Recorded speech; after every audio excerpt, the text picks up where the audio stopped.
My name is Justin Lappin. I'm an assistant professor of obstetrics and gynecology and family medicine at University Hospital's Case Medical Center. Today we're going to discuss in this module how to confirm fetal lie, how to confirm fetal number, and how to confirm fetal presentation using point-of-care ultrasound. Generally, at every prenatal visit, fetal well-being is confirmed by assessing the fetal heart rate. This is usually done using a handheld audible Doppler. If a handheld audible Doppler is not present in the room, bedside visual ultrasound can be used to confirm the fetal heartbeat. This is generally performed using a technology called M-mode. A normal fetal heartbeat ranges between 110 and 160 beats per minute.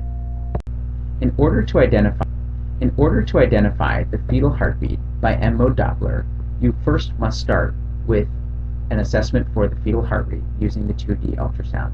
You want to identify the heartbeat and then turn on your M-mode. The M-mode marker, which looks like a little equal sign, should be placed over the heartbeat when visualized on the 2D ultrasound screen. Once a sufficient image is obtained, you want to hit freeze to hold everything in place. And then, with your M-mode, you would like to measure the distance of one cardiac cycle in the waveform, which is seen here as either valley to valley on the right here, or peak to peak. And then the calculation function can be used to determine. In order to determine fetal number, meaning singleton versus multiple gestation, a structured approach is necessary. We recommend scanning all 4 quadrants of the maternal abdomen or the uterus in both the longitudinal and sagittal planes. It's important to do this to make sure that you identify separate heads, spines, and heartbeats before making the diagnosis of twins. Occasionally, a false diagnosis of twins can occur when the same structure is viewed from 2 different angles. When in doubt, it's important to consult another provider, such as an OBGYN or other family medicine provider with ultrasound skill and ability. Fetal lie is the relation of the fetal long axis to the maternal long axis, which is either longitudinal or transverse. Longitudinal lie is present in over 99% of fetuses at term when moms present in labor. Lie and presentation are interrelated. Presentation is the fetal part that is presenting in the birth canal, which is generally either vertex or breech in the longitudinal lie. Fetal presentation should be assessed routinely at all prenatal visits as term approaches, from 36 weeks and beyond, and also should be assessed on admission to labor and delivery. It's important to check for fetal presentation as an outpatient to identify fetuses in a non-vertex presentation. This allows for the timely performance of external cephalic version to avoid unanticipated vaginal breech delivery. Singleton breech vaginal delivery is associated with an increased frequency of adverse neonatal and maternal outcomes, such as cord prolapse, delivery-related trauma or birth trauma, and increased maternal and perinatal morbidity. There are 3 types of breech presentation: frank breech, complete breech, and footling breech, as demonstrated here on the right panel. Frank breech is the most common type and has the lowest risk of cord prolapse. Frank breech occurs when the fetal hips are flexed and the knees are extended, leaving the feet by the fetal base.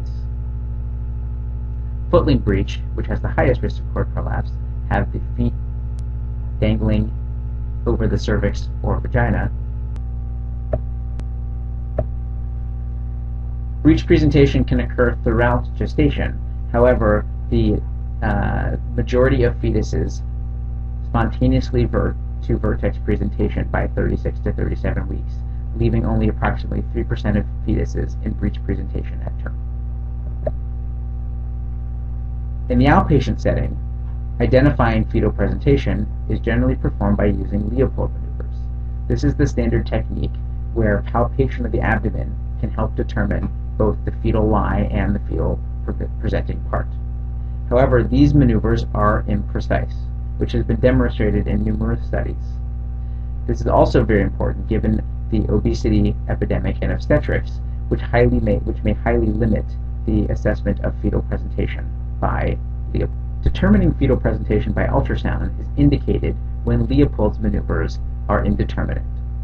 Other times where ultrasound is indicated would be uncertain presentation on admission in labor, or in the setting where you want to limit vaginal examination, such as premature preterm rupture of membranes. We are now going to discuss how to perform an ultrasound to assess fetal presentation. The first step involves determining the fetal lie. You want to image the fetus so that you identify the longitudinal axis of the fetus, as depicted here on the right. At that point, you then need to look at the orientation of your transducer. If the transducer is parallel to the maternal spine, then the fetal lie is longitudinal.